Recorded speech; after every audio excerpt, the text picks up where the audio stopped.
काय म्हणता वे नागपूरचे बोट आपण प्रसन्न भाऊ सोबत चालले जातो आणि प्रसन्न भाऊचा गेम चालू होता. तुम्ही बी बघा कसा होता गेम. एक नंबर आहे. आणि इकडे तर बघा तुम्ही अलगच सीन चालू आहे.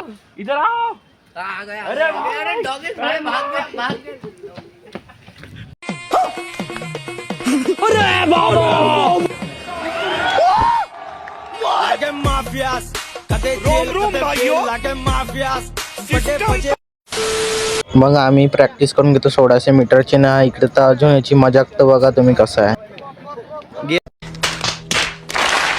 मग आपली बिनी भरती येऊन येते. मग आपण चालले जातो घरी प्रसन्न भाऊ सोबत. नाही तर प्रसन्न भाऊला हाय कर म्हणतो तर हायच नाही करत. मग आम्ही मित्र चालले जातो घरी. मग हा मित्र आपल्याला बाय करते. मग आपण चालले जातो घरी. आल्यानंतर आपण जेवण करतो. मित्रांनो भेटूया पुढच्या लगेच. आवडल्यास फॉलो करून घ्या मित्रांनो.